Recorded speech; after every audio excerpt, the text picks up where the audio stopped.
কাকা তোমরা শেষ, তোমরা বাংলাদেশ। এদিকে বয়কট আর এদিকে মাল নিয়ে যাচ্ছ কাকা। ইন্ডিয়া ছাড়া কেউ নেই।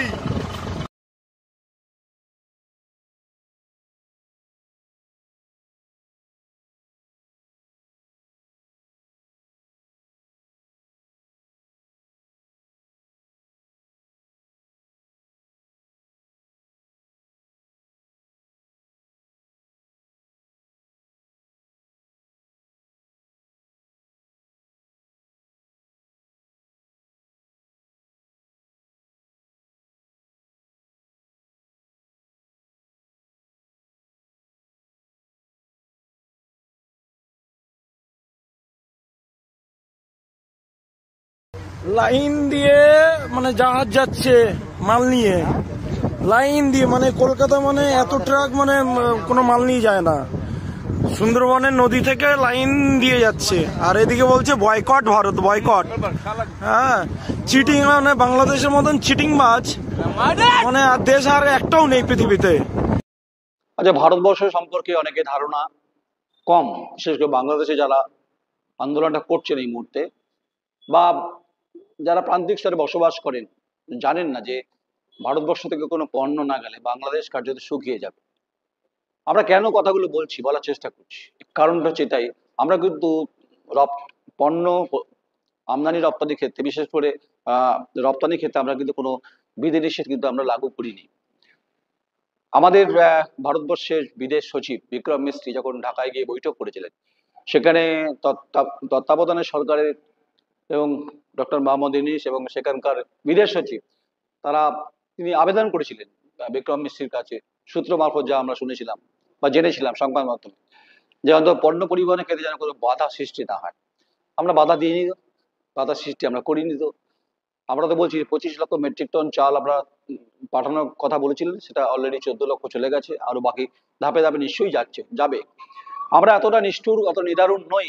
আমরা আপনাদের মতো জামাত, জঙ্গিবাদ, যে সমস্ত আলেম উলেম যারা আছেন, যারা জামায়াতুল মুজাহিদিন বাংলাদেশকে নিয়ে যারা গর্ব করেন, তা আপনাদের কাছে ভাষায় এরা গর্বকারী, এরা কেউ মানব সভ্যতার কেউ কারিগর নয়। এরা হচ্ছে যে বাংলাদেশকে পাকিস্তানের সঙ্গে মিলিয়ে দেওয়া। আমরা জানি পাকিস্তান এই মুহূর্তে খুব কার্যত কোণঠাসা অবস্থায় রয়েছে, কিন্তু তাই সুন্দরবনের জলপথ দিয়ে যখন বাংলাদেশে ভারতের জাহাজ যখন যাচ্ছে, সেখানে বেশ কিছু ছবি আমরা দেখছিলাম। পাশাপাশি যা হয়, ভারত বাংলাদেশের জাহাজ গেলে যেরকম স্লোগান সাউটিং হয়, তাই আমরা খুব হৃদয়বান। আমরা ভারতবর্ষের মানুষ, ভারতবর্ষের আমাদের রাষ্ট্রনায়ক, আমাদের দেশের প্রধানমন্ত্রী, আমাদের রাজ্যের মুখ্যমন্ত্রী, সবাই কিন্তু আমরা চাই যে কোনো দেশ, প্রতিবেশী দেশ বাংলাদেশ, যাদের ভাষা এক, যাদের কালচারের সঙ্গে আমাদের মিল রয়েছে, আপনারা ইসলামিক যে কথাবার্তাগুলো, ইসলামিক রাষ্ট্র করতে চাইছে, সেটা কোনোদিনই হয়তো সম্ভব নয়।